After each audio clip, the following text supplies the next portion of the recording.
Hello and good evening, everybody. Welcome to tonight's chat clinic. My name is Patrick Michaud. I just go by Patrick, and I run these clinics every so often to provide a forum where people can ask questions and we can learn more about the FTC season and a lot of different things surrounding First Tech Challenge. So thank you all for joining tonight. Tonight's topic is going to be primarily game rules, especially with the 3 updates that have occurred since the last chat clinic. And we'll be able to go through and look at some of the rules.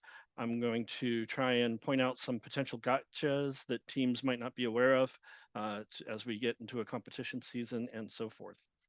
As always, throughout the clinics, if you have any questions, feel free to enter something in the chat or unmute yourself and ask, or raise your hand, or any of a variety of signaling mechanisms that you might have in order to say, hey, I would like to ask a question. Let me go ahead and turn on my slides here. Let me see if I can get my slideshow working. There we go. So for the slides, we'll just start with the basic slide. If you're in the Zoom call, we do suggest that you go ahead and add your team number and your role possibly to your Zoom name in the participants window, just to give me an idea of who's joining the call and what team you might happen to be with. So that would be helpful. The reason we do the chat clinics is just a regular meeting place for coaches, teams, and volunteers to come together and talk about First Tech Challenge, try and get some of the latest news and updates for First Tech Challenge and for North Texas in specific. Occasionally we do tutorials and tips on key First Tech Challenge concepts, resources, and success. We can provide technical and competition assistance if you're having a specific problem or something that's really vexing you. Then you can let us know and we'll try and get that answered. And it's a good social networking place. But I'm going to start with a disclaimer, especially tonight, because I don't have the usual cast of the key volunteers in North Texas with me tonight. They all have other things they're needing to do. And so whatever you hear tonight is really unofficial. It doesn't reflect, it just reflects the best available knowledge of the people who are here. If you need authoritative answers, definitely go to the competition manual, the team updates, the official communications you may be getting, and so forth.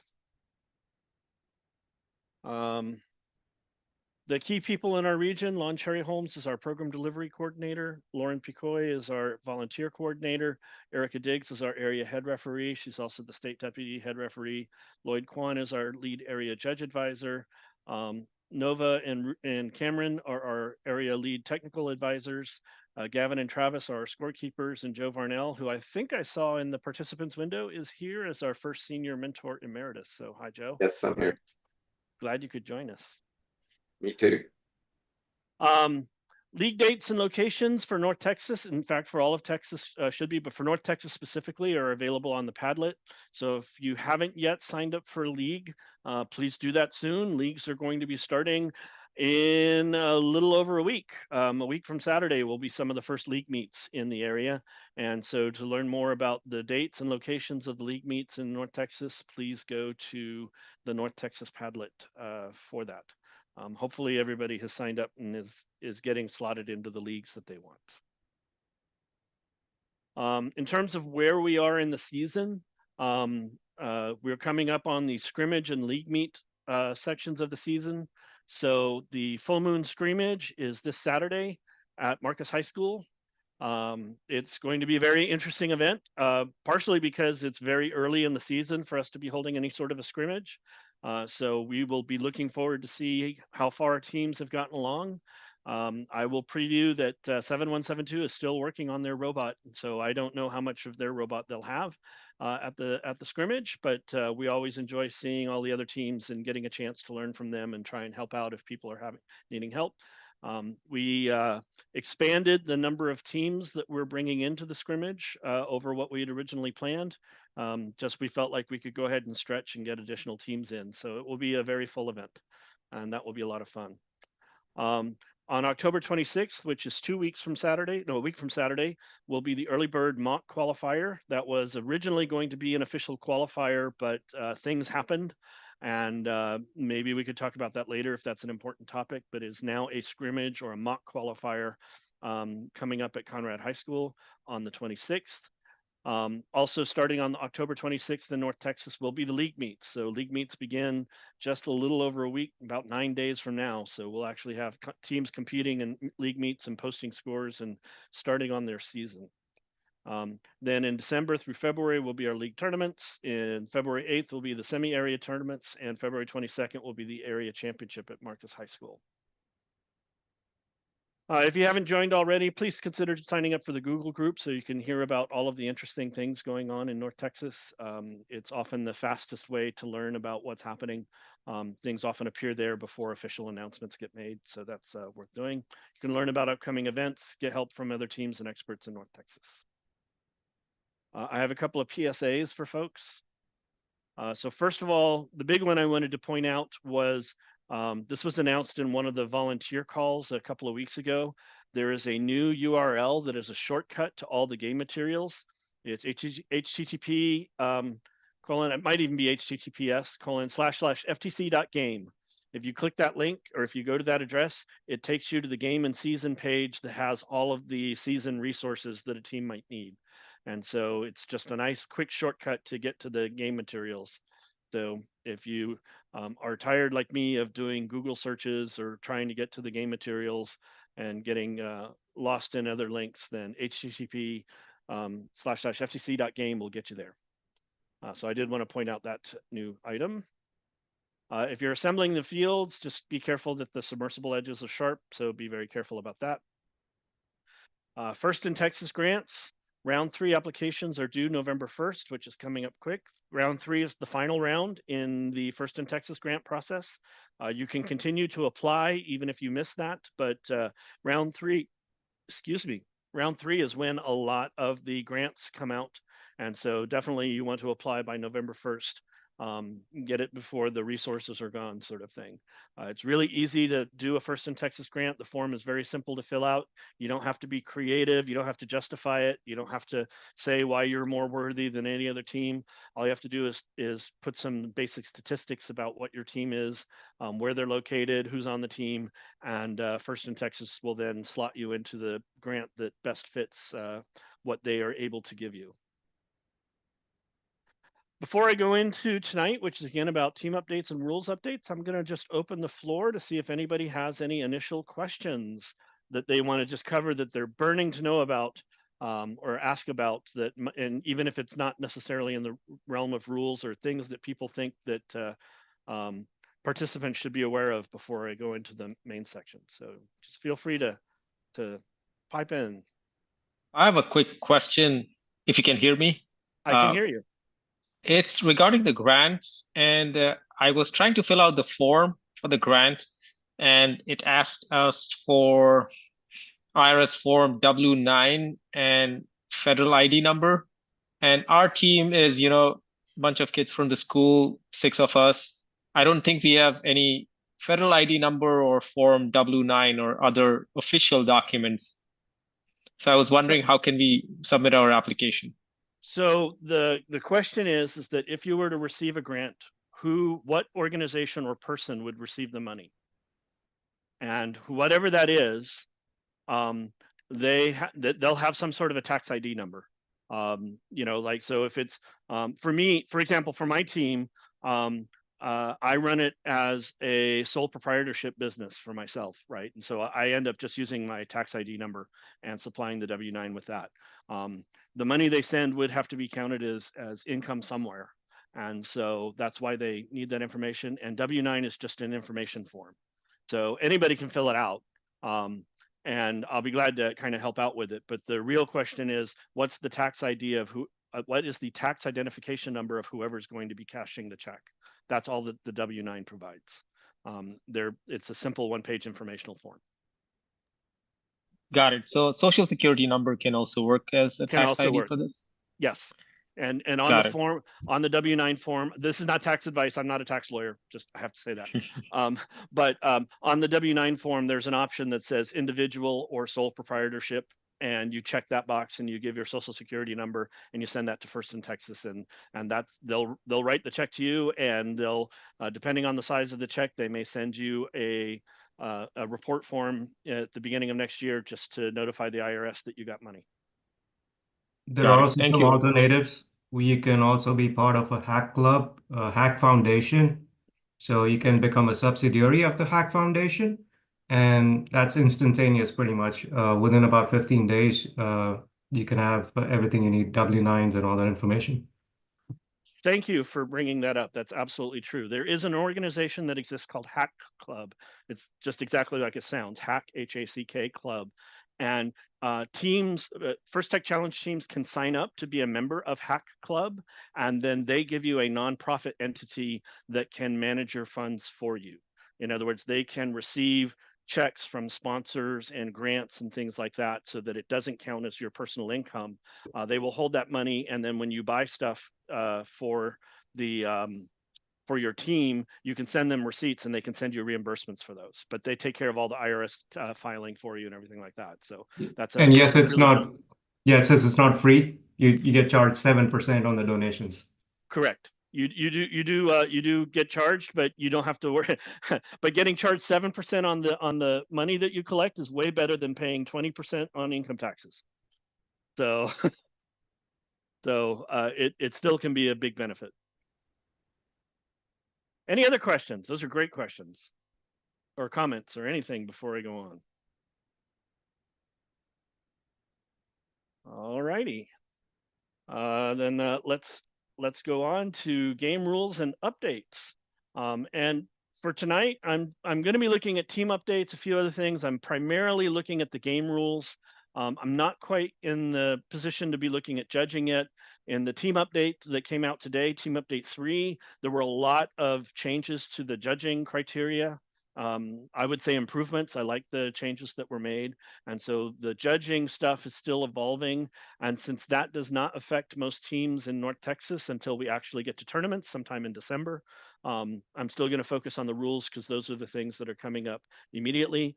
For those teams that are going to the early bird mock qualifier on the 26th, yes, there will be judging there and they will be following all the judging rules. And so you should definitely take a look at that then. But I'll cover judging sometime in November in all likelihood. So this is mostly about game rules and updates.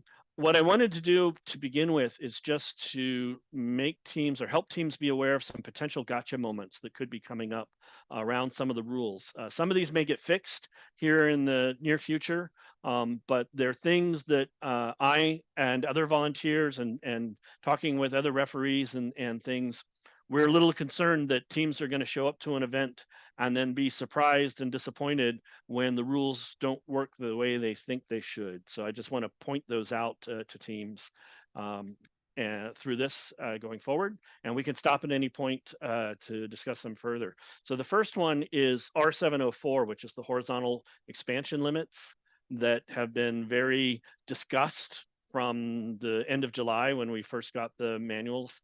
And everybody noticed, hey, there's an horizontal expansion limit. And there's still a fair bit of confusion around the rules and what's allowed and what's not. First Tech Challenge came out with a really good video, and you can see the address of the video here. And it describes how Rule 704 works. It may be 104 anyway. 104. I guess I have the number wrong in my slide. But how the horizontal expansion limit works, and it's a really good animation that shows things that do and don't work. I have a few screenshots of pieces of the animation, but the basic rule is that once the match begins, your robot cannot extend more than 20 inches in one direction and 42 in the other.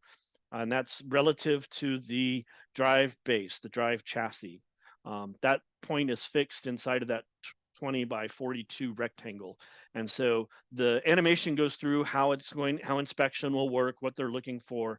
But the big thing to note is that if you are taking a side view of a robot and you have a robot that extends upward, you can extend upward as high as you wish. There's no vertical limit to it. But wherever you decided to set your robot within that 42 by 20 inch box, you can't have any extensions go outside of that box. So if you measured your robot as if it was at one end of the box and then your robot tips backward slightly such that your vertical extension now has a horizontal component, then you could be in violation of this rule. So you definitely want to make sure you know how the horizontal boundaries work. Another thing that they point out is be very careful about the short boundary. So the long boundary is 42, and that's what a lot of people focus on. But the 20-inch boundary matters also. So if you have an 18-inch robot and that robot tilts from side to side, as shown in this picture, you could be in violation of that horizontal boundary in the short direction pretty easily. So that's also something to be aware of, is that, you know, it's easy to talk about the boundaries when the robot is flat on a surface and level, but the robots often in games, especially when ascending and stuff, they don't remain level. And so you want to be careful of whatever horizontal boundaries might be in effect when that takes place. And I think I had one more slide here. Nope, that's it.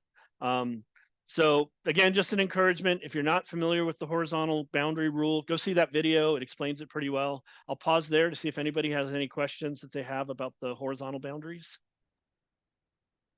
Can you paste that animation link into the chat? I can. I can try. Let's see here. Let me go back to that slide and see if I can copy it from that slide. Okay, so I'm going to go to that slide and oops. Oh, I can probably do it this way.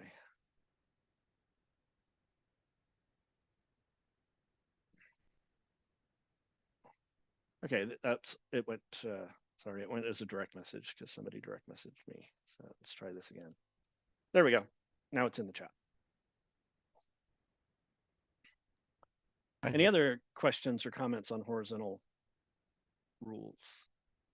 The video is not very long. It's only like 3 minutes long, and it's really cute animation. It was created by another team who posted it to Discord. First Headquarters noticed it and they said, hey, we want to make that an official video. So teams that can go above and beyond to make resources that help other teams. First Tech Challenge Headquarters is watching, and you could be included in that. So I definitely would consider that. All right, let's see here. Next slide.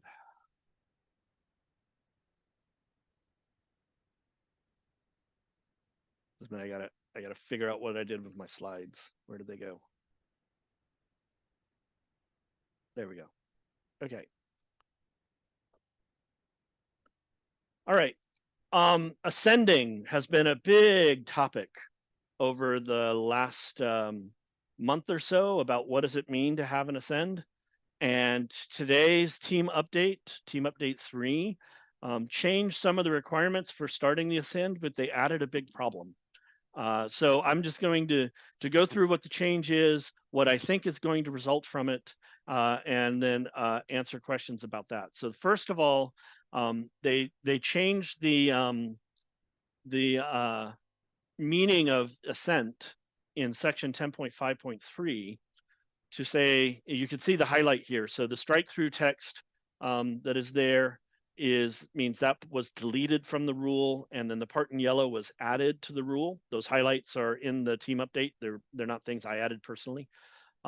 So robots must start their ascent with their chassis outside the submersible zone. So it's only really talking about the main driving portion of the robot. Extensions and other protrusions that are not part of the chassis, it reads that they can be inside of the submersible zone.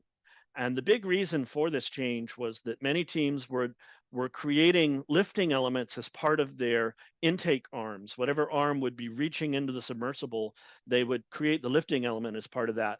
But then when they tried to lift onto the low rung, the rest of the whatever the extension was would be inside of the submersible, and thus violating this rule, because the rule said that robots had to be outside of the submersible zone. So now it's just the chassis that has to be outside of the submersible zone. And there were even a couple of Q&A questions dealing with this, the big one being Q&A 74. And just as a reminder for people who have been in First Tech Challenge for a while, the Q&As no longer supersede whatever's written in the manual. So the manual is the authoritative text, and the Q&As are just advisory. this particular Q&A was noting that some starter bot videos that had been published by various groups such as GoBuilda, Rev Robotics, lots of different groups published, sample robots where they showed them doing an ascend, just a level 2 ascend, but they were doing an ascend. And many people remarked, hey, they're violating the rule because they're inside the submersible when they start the ascend. And so Q&A 74 was meant to clarify with this new update that only the chassis had to be outside of the submersible zone when you were starting an ascent. That is, when you were first lifting your robot off the ground, the intent is the chassis has to be outside, but with the update, other parts could be in. One of the challenges to that, though, is they didn't update Q420 as part of the team update. And so several referees in Texas I know of, we were talking about this today. And because G420 wasn't updated, that meant you still could get a major foul if you started to do an ascent and any part of your robot was inside the submersible at the beginning. And the two pictures that I've drawn here are from starter bots. The one on the left is the GoBuilda bot. The one on the right is the one from Rev Robotics. And you can kind of see what the problem was or is that under this rule, it says robots have to be outside of the submersible zone when they begin their ascent. And I captured these right at the moment when the ascent was beginning for these robots. And you can see they have parts that are inside the submersible. They're inside the frame of the submersible. And those parts that are inside aren't being used to contact the rung. So as a referee, I'd have to give a major foul and not give the team credit for the ascent. I think that the omission of G420 update is likely just an oversight by FTC. So I'm really hoping it gets fixed very soon, like ideally before Saturday. I don't know if that will happen. I know their plan is to do updates every 2 weeks, but we'll see how quickly they're able to respond to this one. I tried reporting it to the channels I knew of fairly quickly to say, hey, yes, the other part got updated, but 420 didn't get updated, so referees would still have to call this. We'll see how that goes. But my expectation for people who are building robots, my expectation is that the parts of the robot that are not the chassis, if they're inside the submersible, it will be okay to start an ascend, even if they're there. I think G420 is going to get updated to take into account the other updates and the Q&A things that have matched. But just be aware of that. So if you go to an event this weekend or next weekend and they haven't done an update and a referee says you've got parts of your robot inside the submersible when you start your ascent, then technically according to the G420, yes, that would be a major foul. You could try arguing your case that the Q&A says otherwise, but again, the Q&As aren't they don't supersede anymore. So that's just something to be aware of. I hope I didn't make that too confusing. My answer would be that these things that are currently and have been not legal for the last 2 weeks are going to be made legal sometime soon. How soon, I don't know. It will certainly make climbing easier for a lot of teams, which is kind of the point. Everybody likes to see robots get off the ground. Anybody have any questions on that part? I know that when we did the last chat clinic, we were covering rules. There was somebody who asked if their intake extended into the submersible when they started climbing, would it be a foul? And the answer at that time was yes, because of G420. But I think that First Tech Challenge is moving to make that not be a foul. So hopefully that will be the case. There's a message in the chat. There won't be an update before October 26th if they stay on the every 2 weeks. I think this one is serious enough that they might actually do an interim update. But Scott, you're quite correct. That if they stayed on the normal schedule, then the next 2 weekends would be under the written rules, and that could be unfortunate.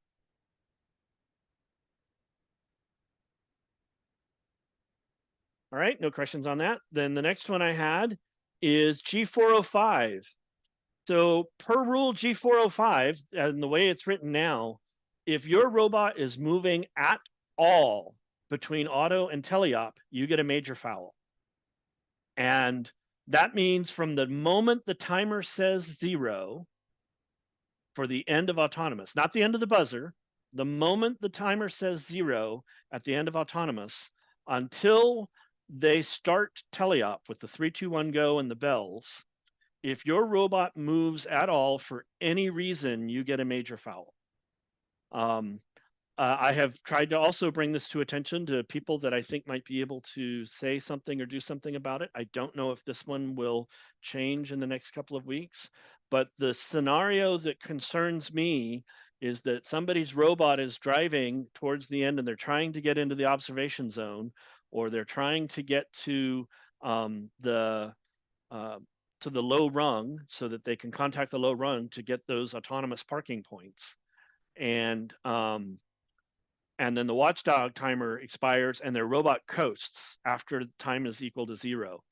Or they have something that's pressed up against the rung, and when timer expires, when the watchdog timer expires, a servo releases or something releases and gravity just slowly starts something moving downward.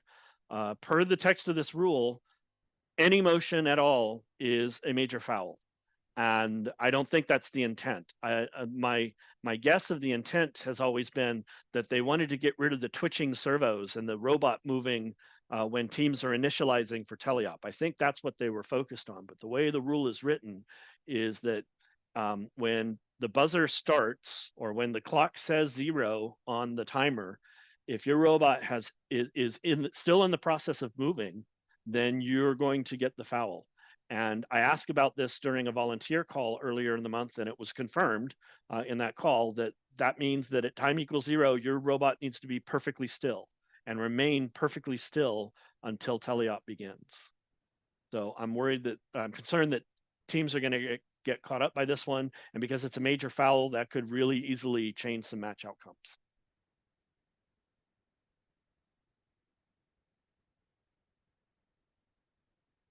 I know that, in previous seasons, this has not been something that teams have often worried about, right? You just let your robot coast somewhere or let it move or even let it twitch during initialization, things like that. But the way the rule's written now, you really do have to be completely motionless. And so what that might mean, if this rule remains in effect, is that that you have to make sure your autonomous finishes early and everything is completely at rest a few seconds before the end of the autonomous period, because you don't want to risk it moving sometime after that.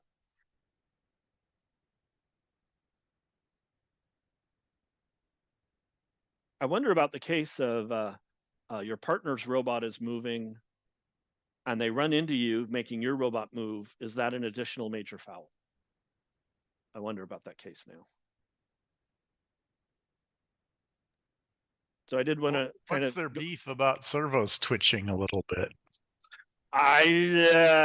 Apparently this was a big issue at the World Championship, because the rule has always been that your robot is supposed to be motionless until teleop begins, and some head referees at Worlds were being strict on that interpretation, such that when you hit init on your controller, a servo would move. And sometimes it's not a twitch, sometimes it's a substantial movement. And so rather than trying to determine whether it was a significant movement or an insignificant movement, it just ended up getting called all the time. So I don't know how true that story is.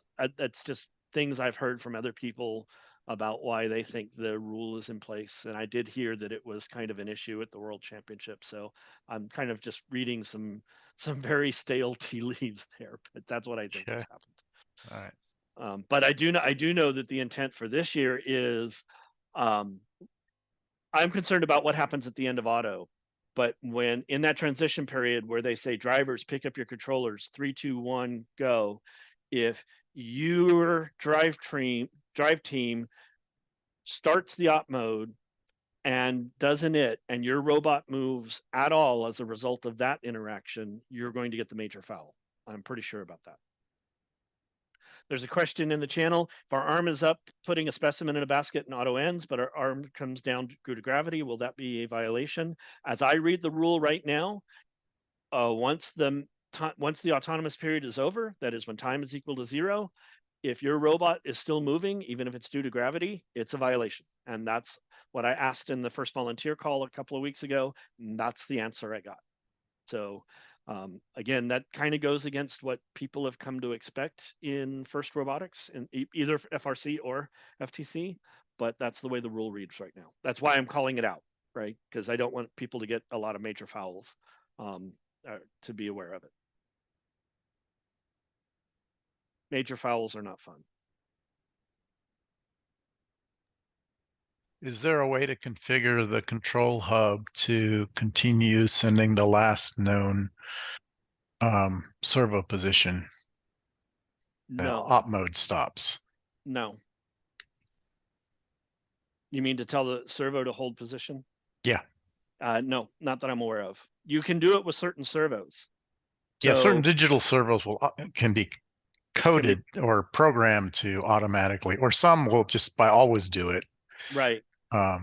Yeah, they'll just remember the last signal when it goes away. Yeah, there's not a way to do it as far as I know from the control hub. And beyond that, the control hub, when an op mode stops, depowers the servo ports. Oh, well, that would do it permanently. So yeah, so it just depowers the servo ports. And again, that's by design. That's totally because of safety rules. And so yeah.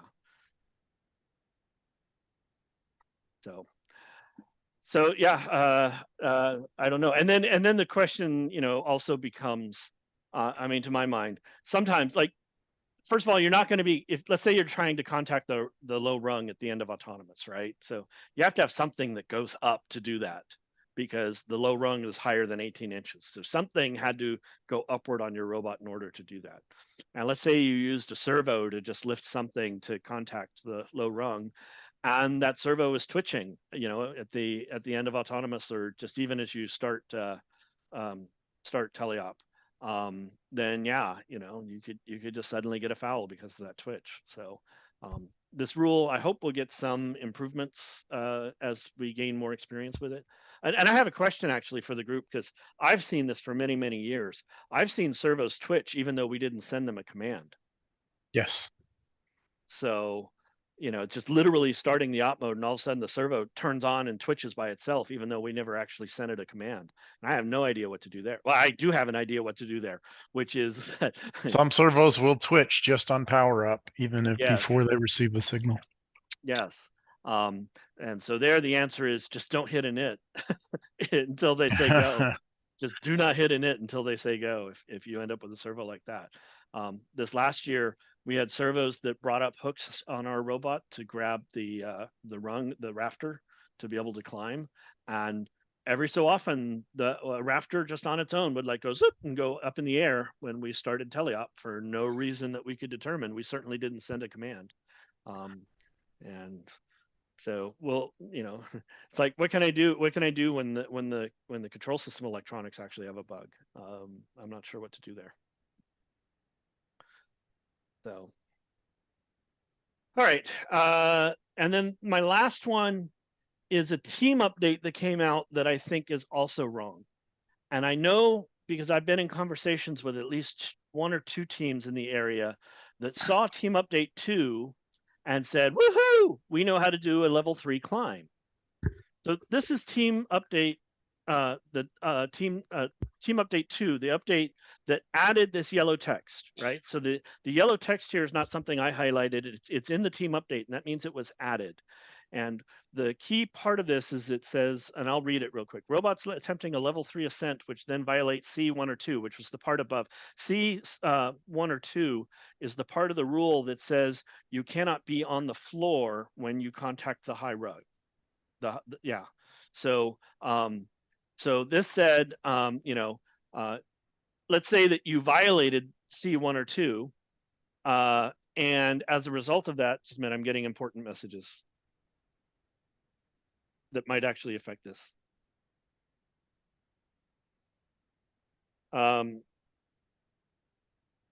Okay.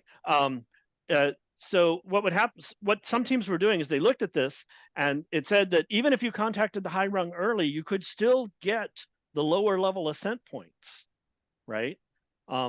And in that scenario, if the robot wanted to reattempt the level 3 ascent, they had to disengage from the high rung and then attempt their ascent again.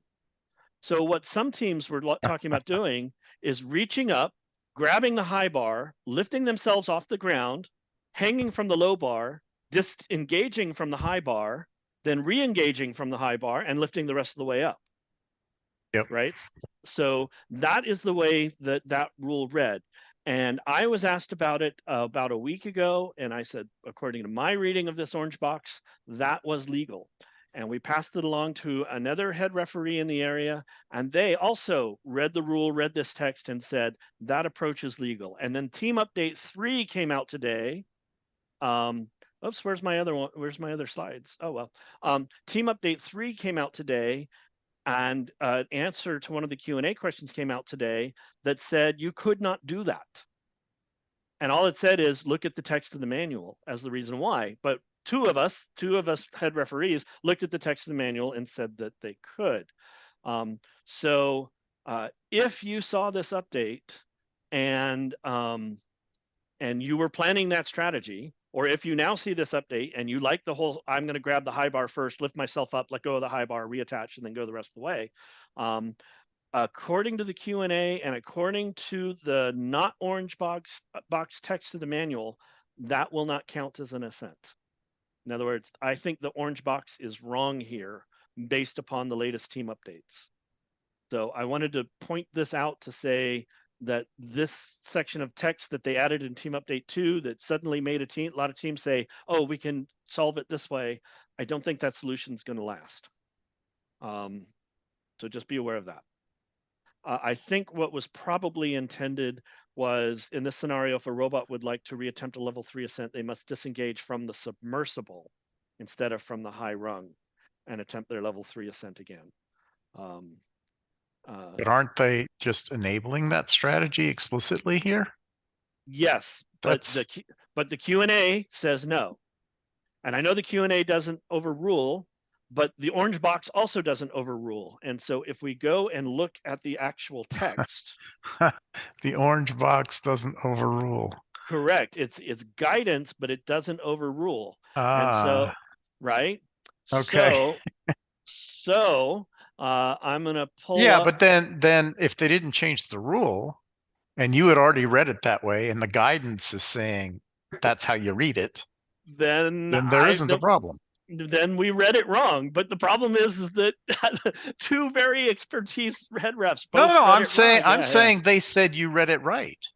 Oh, The guidance says you said it right without, no, if they didn't change the rule itself. but the rule itself, if I read the rule itself, actually says you can't do it. So just a minute, let me Wait, I thought you just said that you both interpreted that rule as saying you could do this strategy. We both interpreted the orange box as saying you could do the strategy. Oh, okay. Okay. Right. Patrick, I still think it's correct with what we were saying. So I'm gonna pull up the rule just a minute. I gotta see if I'm 10.5.3. G 10.5.3. All right. Yep. And there's been a couple of other clarifications. So this is the key part of the text. And let me share this screen just because I know it comes across more clearly for many people when I share screen as opposed to do it. Okay, come on, Zoom, help me here. Not that one, this one. Okay, share, and let's close this part, and we'll make the text a little bit bigger. All right, so this is the section of the manual, 10.5.3, that talks about the ascent criteria. All right, and the part that we're really looking at is C here. So for a level 3 ascent, robots may not contact the high rung while supported by the tiles. In other words, if you're touching the floor, you're touching something that's on the floor, besides the submersible rungs itself. Then it won't. Then you cannot do a level 3 ascent from that. Or if you're supported by any other part of the submersible structure except for the low rung. And the text of the rule says, if any of the above conditions are not met, it is not a valid ascent. If a robot does not meet ascent criteria, the robot may disengage from the submersible and attempt the ascent again. And disengaging from the submersible would to me, now with this new way of looking at it based on the Q&A, mean you have to let go of the low rung as well. Yeah, you're right. Yeah. Right. And then the orange box text says, oh, right. But really, you have to disengage from the high rung, but that is not what the actual black and white text says. And given that they then did the Q&As, multiple Q&As today, where they have tried to make this whole assent thing cleaner, I would have to take the Q&A plus the black and white text to say you have to disengage from the submersible and not take the orange thing. But I would completely understand it if a team argued the other side, right? If the team said, no, the orange box only says we have to do the high rung and attempt their level 3 ascent again. All of which is to say that as I sit here now, I can't tell you what the official answer would be because the manual is self-contradictory, especially with the Q&A guidance that was given.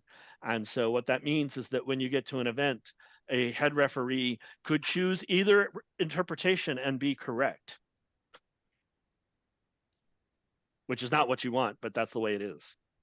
So my advice to teams is if you saw that team update 2, and you all of a sudden thought, hey, this is the strategy we're going to use for an ascent, I would caution that it may change. And I would caution that a head referee might disagree with you at an event based on what is in the black and white text and what's been added to the Q&A process. And you would have a valid argument to point to this orange box text saying, but it says I can just disengage from the high rung. But whether or not a head referee would agree with that, who knows?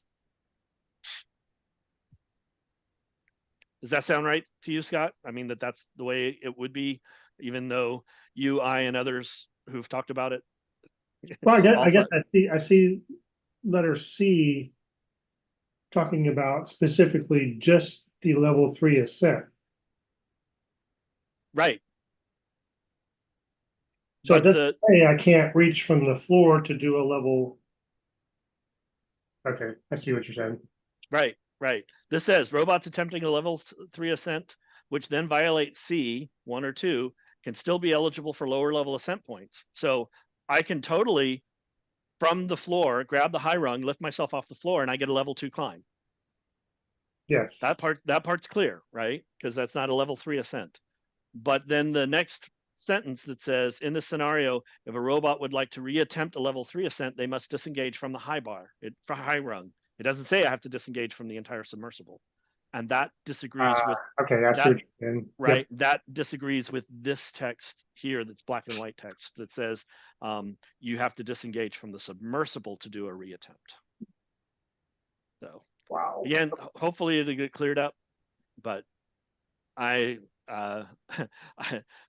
was shocking to me when the Q&A 136 came out today that completely went against what many of us had concluded just a few days earlier. Well, that last sentence is clumsy because it says may disconnect from the submersible, not must. There is that too. There is that too. It may disengage from the submersible and attempt the ascent again. It doesn't say you have to. Wow. You can say must disengage in order to attempt the ascent again, and that would be clear. Yeah, in order to achieve a valid ascent criteria. But that's true. It just says it may disengage. I mean, it might not disengage and attempt the ascent again, in which case it just doesn't get the ascent. Yeah. So it is optional. You don't have to disengage from the submersible. You only have to disengage from the submersible if you want to try it another ascent, because the one you're in won't count. But it doesn't actually say that. So yeah. So all right. So anyway, all so right. that was more to come. Yeah, more to come on those little gotchas or potential gotchas. I'm hoping they get resolved quickly, but for a little bit we may be kind of stuck. Okay. Other team update. First of all, any questions about those? Any further questions about those before I go on to just some of the other team updates?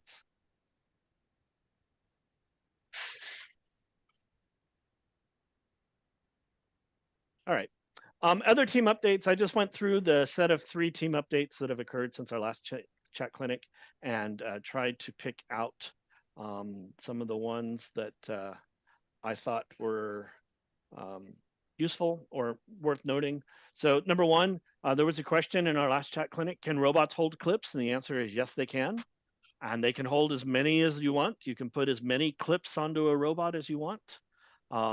You can't do it directly. Like you can't just, have the human player load the clips directly onto the robot, and the robot can't start with any at the beginning of the match. So the robot would need to be able to pick up clips somehow, either from the observation zone or something similar to that.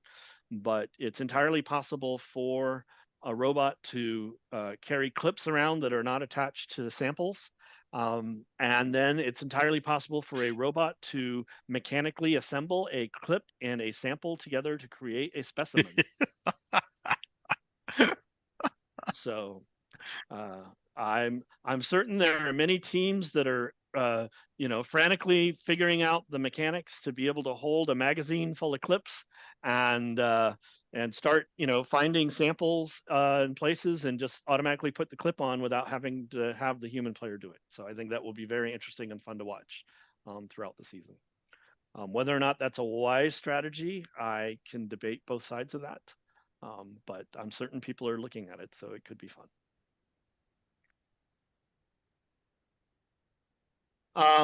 We talked a bit in the last chat clinic about robots controlling their opposing alliance samples or specimens, and ways in which it could be scored and might not be scored, and what the impact of that would be, and so forth. And they added some text in Team Update 1 that if you score an opposing alliance's specimen or sample, then that becomes a major foul. It got updated later. This says major penalty, but it becomes a major foul. So don't do that. So if you just control an opposing alliance's sample, then for more than momentary amount of time, then you'll get a minor foul. And if you score that, then you'll get a major foul. But there's no prohibition on accidentally pulling an opposing alliance's sample out of the submersible sub. Yeah. As long as it's not if you momentary. do it within the 3 seconds. Yeah, as long as it's not more than momentary. I haven't seen a rule that says you can't pull them out of the submersible. That's one of those loopholes that I hope gets closed at some point, but we'll see. All right. Let's see here. In Team Update 2, it was clarified that the human player and the robot cannot be simultaneously controlling or possessing a scoring element. So my team was actually planning to use this tactic, that the robot was going to be in the observation zone, and then the human player would guide a specimen to that robot without actually entering the observation zone. But that rule is now closed. So a robot, and there were also scenarios that people were posting in other forums where the human player would have the specimen that they are holding, and they are inside of the observation zone.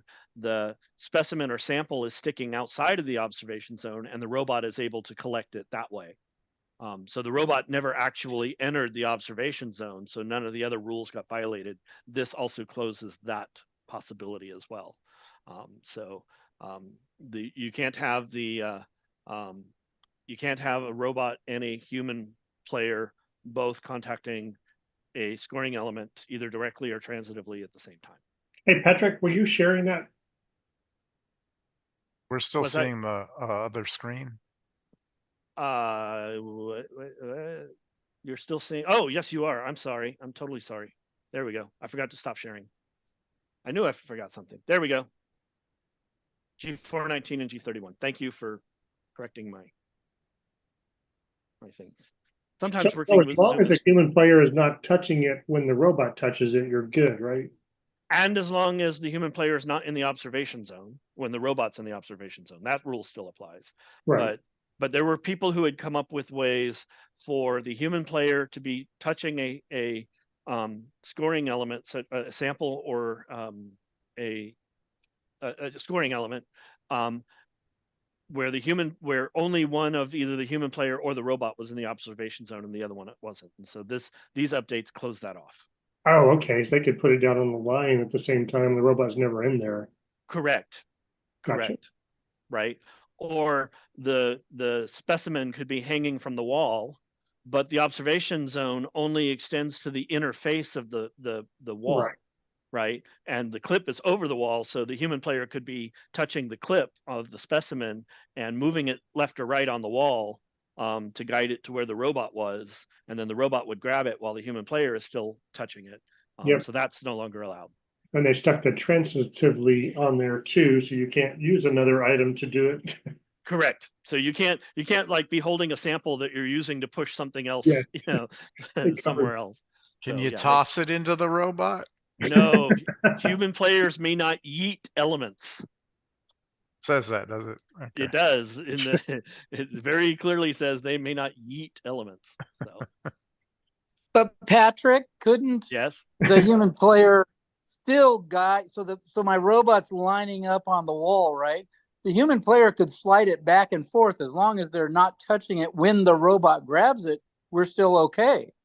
that's correct. That's correct. the way- Not when before the robot. They probably have to let go before the robot and any part of the robot enters the observation zone. It doesn't say that, I don't think. No. Yeah, No? it can get 1 inch away from it.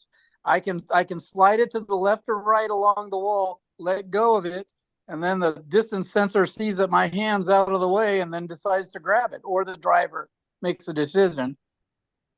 You just got to make sure that's apparent to the referees. Yeah. Well, wait. No, the robot and the human can't be in the observation zone at the same time. So you're saying that the human could be grabbing the clip from the outside the zone Yes. Yes. Yes, sir. and sliding it along the wall? Yes. Which would help. The zone is the inside face of the barrier of the Correct. The perimeter. round of the perimeter, not the top. Correct. Okay.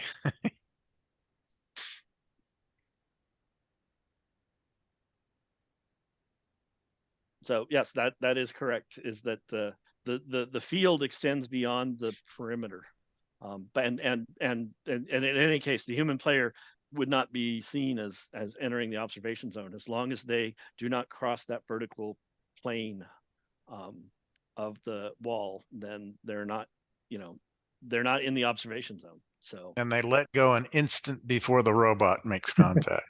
right. If they let go, I'd make it more than an instant. But yes, you could still guide it. You just need to make sure that the human player and the robot are not contacting at the same time.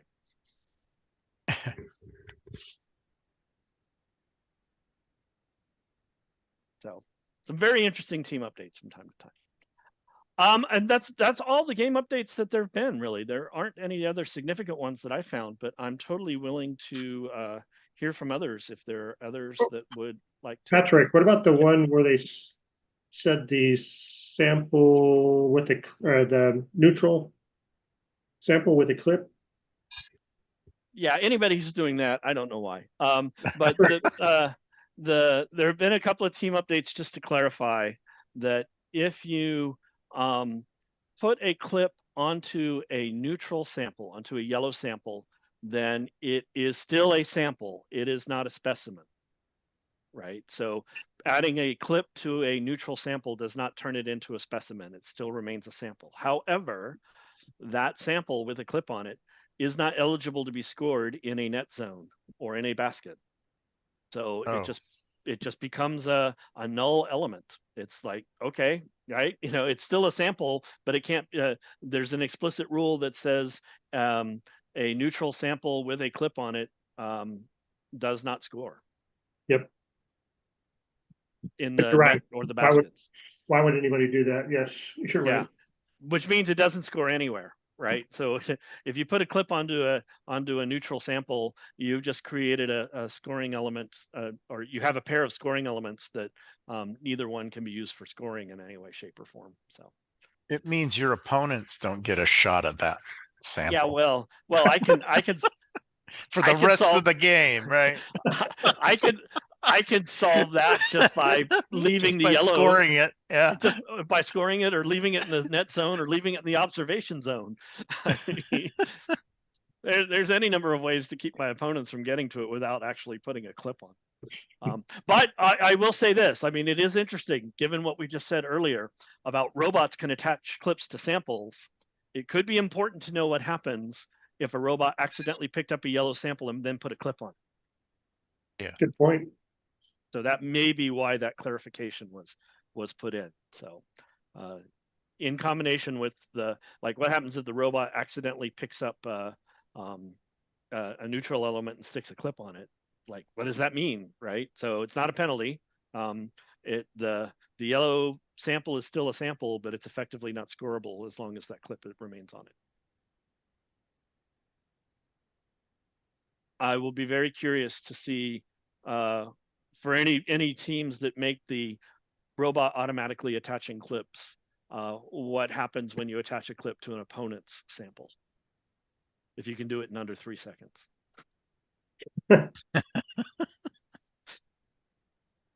These are the strange questions that we think about when we're talking about game rules and the like.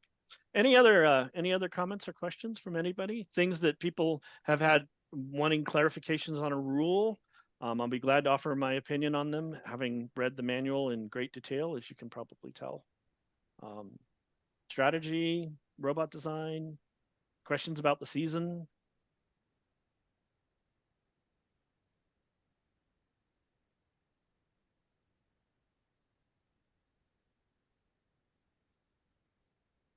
I've got a question, and Hey, you Don. may have covered it.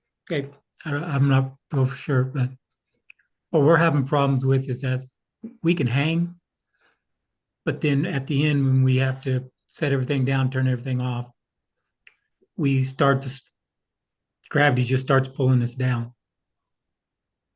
How can you fix that? How can you? So when you're hanging, are you hanging because some team player is holding down a button, or is it hanging just because the op mode is running? It's hanging because the op mode is running. Don't stop the op mode. So when we put our controllers down, you can leave the op mode running. Okay, so my kids were telling me that today. I thought so. In the deep dark past, didn't my teams always get yelled at for not hitting stop? Oh my gosh! Oh my gosh! In the deep dark past. So my kids told me that today, and I was like, I was looking at the deep past too. All right, so forget what you think you knew about the past, and even the past was wrong. So I was at an event in Central Texas, and helping out as a referee and helping as a volunteer, and we got to the end of the match, and some teams failed to hit stop on their controllers, and several of the referees were like yelling at them, hit stop, right? You failed to hit stop at the end of the match. That's a minor penalty. And I walked up to the head referee and I said, which rule is that? So this was a couple of years ago. Which rule is it that requires you to hit stop and awards a minor penalty if you fail to do so? And the head referee said, it's always been a rule. And I said, yes, great. Which one is it? And he spent a little while looking through the manual only to come up with, wow, there's no such rule.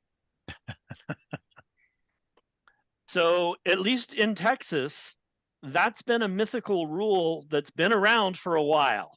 And I don't remember if it's ever been the case that it was, treated that way at the World Championship or other places. But I know that I have been to events where at the end of the match, failure to hit stop would result in very harsh, instructions from the referees and sometimes penalties, but there was no actual penalty in the rule for that.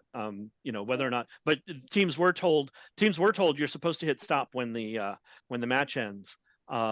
But there was no penalty associated if you failed to do that, other than the escalated ones, like you can award a yellow card or a red card or something like that if it's repeated and stuff like that. However, that is all in the past. In the present minute, while I try and pull this up here. G406. Thank you for the quick reference and saving me from having to go look. So G406 says robots are motionless at the end of teleop. Robots must no longer be actively controlled by drivers after the end of the teleop period. This can be done by a drive team member pressing the stop button on the driver station app, or by discontinuing any operation of the robot by the end of the match period, which is taken to mean you put your game pads down, literally hands off, right? At the end of the match period. So if you set your controllers down but leave the op mode running, that is okay. Interesting. And so I will caution that from also other deep dark experience, there have been times when we relied on this in order to maintain like a latch on a robot or something like that. And at Worlds, we ran into a situation where we burnt out a couple of servos because they were stalled because the match, the resolute that you can take your robots down was delayed about 10 minutes on a particular match. Yes. Right. So you want a mechanism that just sets a lock, and then you don't really have to rely on power. Yeah. It's just a recommendation that I would make. It's not a requirement, but yeah.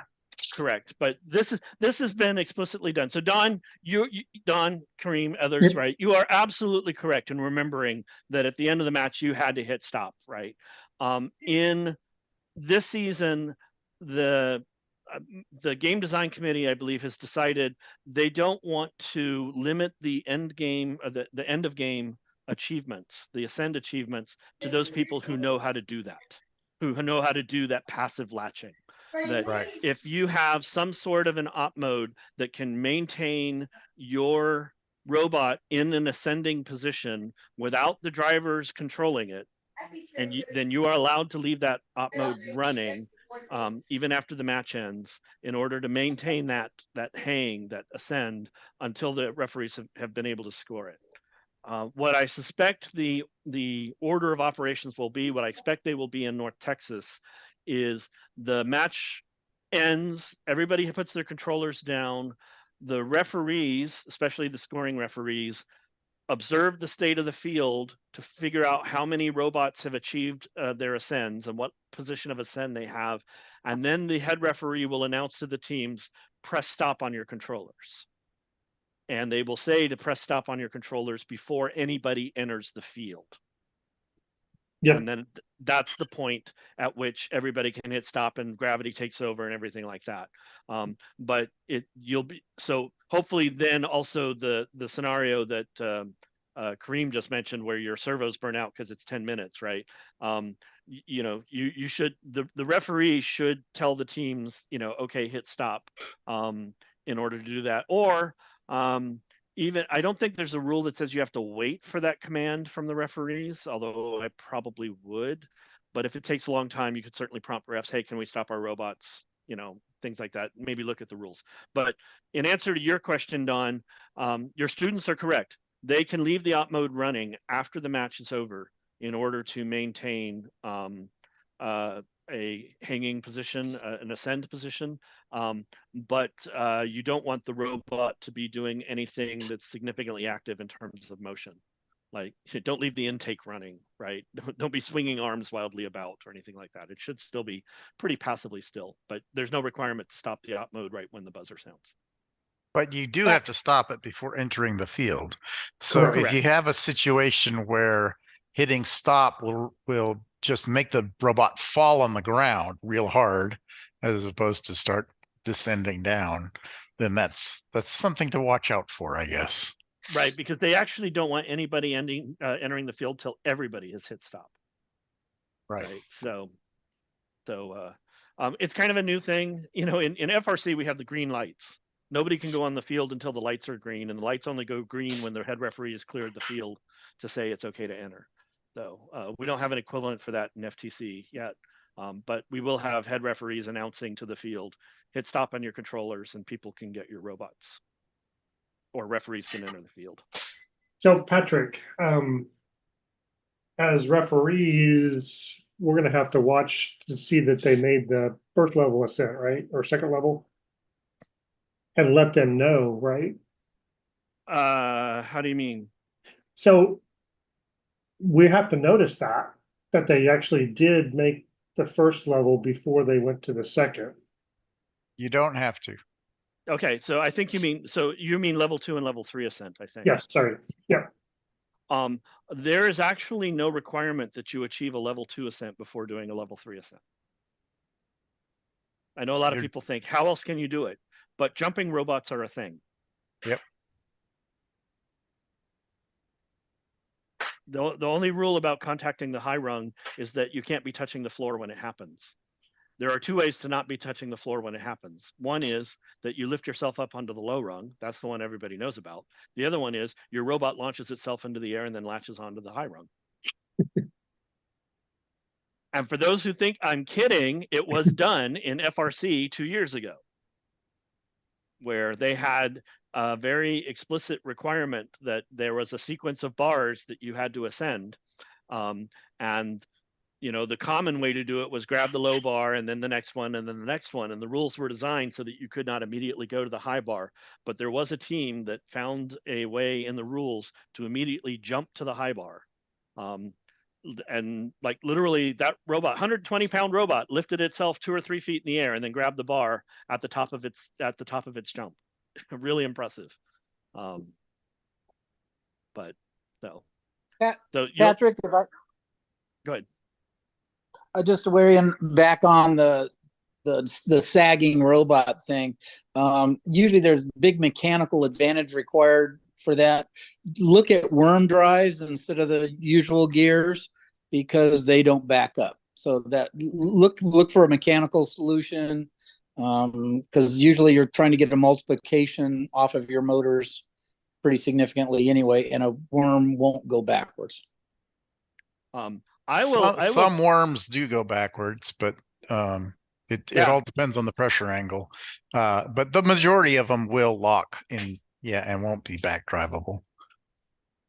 In the block party season, which was my team's rookie season, there was a climbing and hanging element at the end of the game. And I'm going to turn off sharing here real quick. Sorry. There was a climbing and hanging element at the end of the game, and our robot had the problem that Don Bell is describing, which is we'd climb and we could stay climbed, but then when power was removed from the robot, it would slowly drift downward. And what we did to finally fix that is we discovered that if we just took power away from the motor, then gravity would take over and it would sink. But if we gradually reduced power gently from full power down to 0, like 1% at a time over time, then it would hold. It was really a very interesting sort of thing.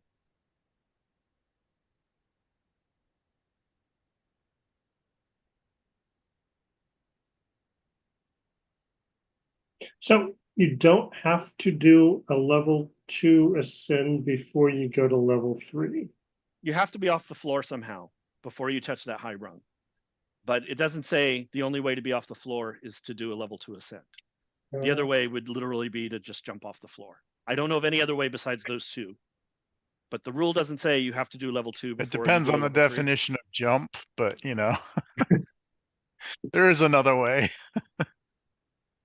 Okay, I think I don't. You can fall onto it. You can fall onto it.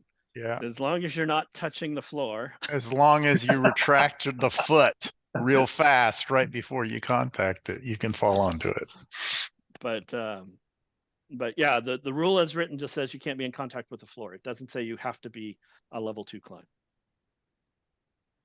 That's true. Okay, that helps me. And the only reason I call that out is there have been actually several Q&As on this point where people say, you know, do you have to get a level 2 climb before attempting a level 3?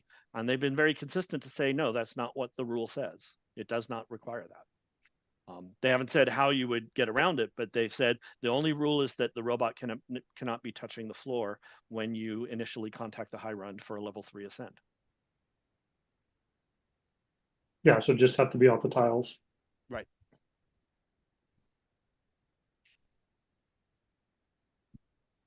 Any other questions or comments? I hope other people are enjoying this as much as I am. These are the kinds of things that are always fun to talk about.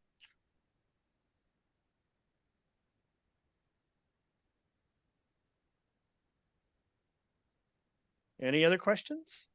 Otherwise, I don't know if y'all can hear the background noise, but my team has been meeting all through this. We're trying to get ready for the scrimmage on Saturday. We'll see where we are. But I didn't see you in the list of teams. Has it been updated? Is that a live document? we were the first team listed. If you can actually go out to FTC events and look at it there. I was looking at the one that Casey Oh, sent you out. mean I'm sorry, you mean for the scrimmage. I'm thinking for the early bird. The scrimmage, yeah. We're gonna be You're there. You're not on there, but you are a host. We're a host, That's right? So that was my assumption. Yeah. We'll give you a table. So we're gonna be there, and we'll be working on our robot. Whether or not we actually compete in any matches, we'll have to wait and see. We'll see if we're far enough along for that. Yep, same here. Yeah, and so we'll be there because we we definitely want to see what other people are doing. We want to share what we're doing with other teams, share strategy, things like that. But our goal is always looking at the matches later in the season and not so much the ones in the preseason. So rather than hurry up to try and get something together for the scrimmage, we just work at our own pace and then go to the scrimmage with whatever we've got. So.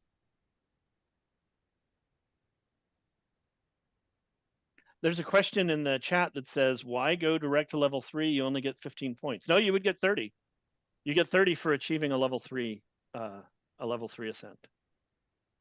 It's not that you get 15 plus 15 more when you go from 2 to 3. You get 30 if you achieve a level 3. So it's very much if you are level 3 ascend at the end of the match, then your total score is going to go up by 30 points. If you are at a level 2 at the end of the match, you get 15 points. And how much time you take to do that may make that a useless option, right? If you can cycle really fast. Yeah, I'll just comment. In Freight Frenzy season, a lot of teams put a lot of emphasis on being able to do the end game task, which was to take the team shipping element and put it on the hubs in the last 30 seconds as being a very important task. And we went back and looked at our matches from that season, and of all the matches we played, and we played a lot of them, like we played over 70 official matches that season. We did not find a single match in which that task was the difference between winning or losing the match for us. And so I often advise teams and stuff to not look at something like, if you look at the level 3 ascend and you say, wow, it's 30 points, it's worth 3 times of everything else you can do. That's kind of true, but it's kind of not true. 3 specimens is equal to a level 3 ascend.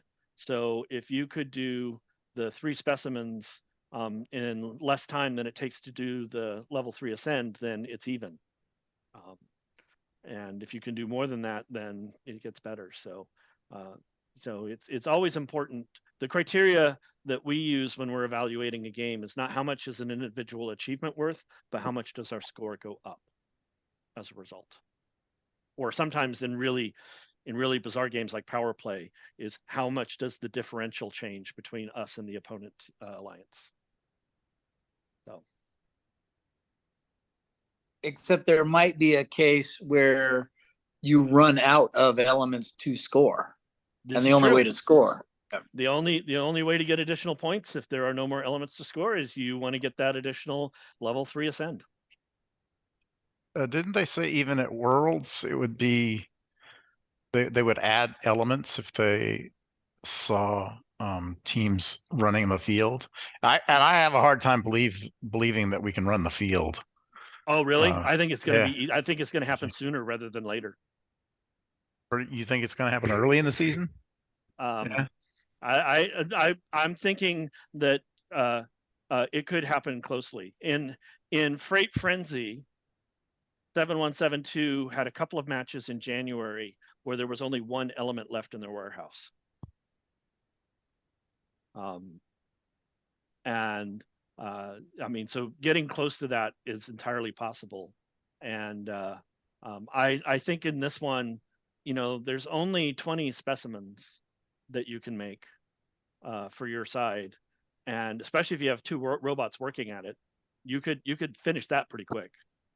Yeah, I know, but you can still score the neutrals. Yeah, but there's only a limited number of neutrals. Well, there's twice as many of those. Yes, really. Once you get past the autonomous period, right? So good teams will be able to score all 5 of their neutrals in the autonomous period. Right, and the other 5 are kind of off limits because they're on the other side of the field. So that means the 4 teams. Wait, those are off limits? During autonomous. Oh, during autonomous, yeah. During autonomous, they're off limits, and if you're up against a good alliance, then they're gone too. Yeah. Right. So that means everybody else is fighting over the remaining 30. So 30 sounds like a lot, but if you have 2 good alliances on the field, you could find that you're out of yellow elements pretty quick. Yeah, because you've just done 10 in autonomous, right? Right. Between the 2 alliances, you've In done 30 10 in seconds, autonomous. right. So am I fantasizing about the comment that they'll add more elements? So they have left it in the rules open that they can add additional rules or features to the game for Worlds, that they could modify things prior to the World Championship. They've left that open. I don't think they've said explicitly that they will. In FRC, I know they have before. They've a couple years, not last year, but year before last, they said you could stack cones and add extra elements after you finish off all the regular ones. So I wouldn't put it past them that they put, a bunch more out. Well, I don't know about a bunch, but more out there. Section 15.2, game modification, says explicitly, I think this is probably what you recall, Kareem, the number, type, and distribution of scoring elements may be adjusted for first championship tournament. Yes. Any game modifications will be published in or before the last regularly scheduled team update. So it doesn't say they will, it says they can. And it doesn't give anybody power to do it outside of Worlds. Correct. Or before Worlds, yeah. Correct. Well, wait a minute. It said first championship. What is defined as championship? Only Worlds? Yes. Or could that be a regional? No. So you know that you'll have a finite number of things all the way up through regional. Unless they change the rules. They can always change the rules. They can always change the rules, right?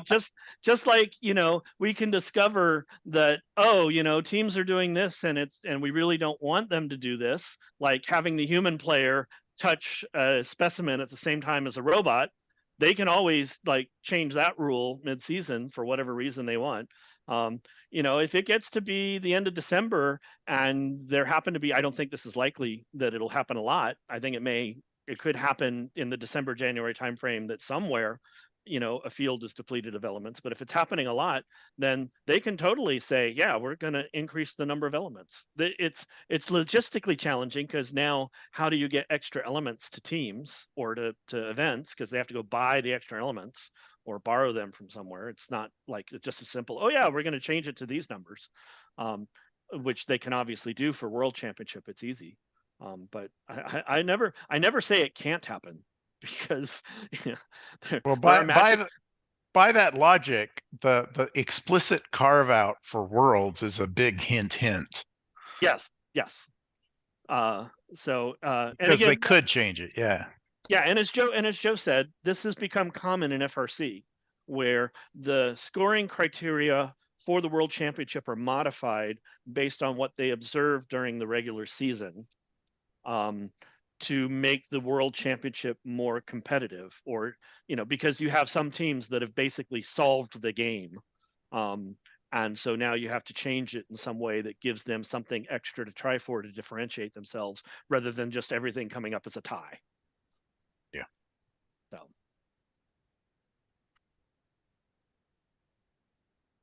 All righty. Well, it's close to 8:30, and I have other things that are coming along, so I'll just do one last round of questions if anybody has any. If not, I would expect we'll do another chat clinic in 2 weeks, certainly, on the next team update. I'm going to try and at least do a chat clinic every 2 weeks when team updates come out. We may do some between now and then if there's some important news that comes up, or if there are specific topics that people want to see covered. But otherwise, I appreciate everybody for being here as usual. These are great fun for me. I hope they're inspirational to you. And we will look forward to seeing you at the scrimmage. If you're coming to the scrimmage, I'm looking forward to seeing many of you there, or at the early bird event, or the other events taking place next weekend. And if not, then at some event in the future. Have a great evening, everybody. Good night. Thanks, Patrick. Thanks, Patrick. Thank you.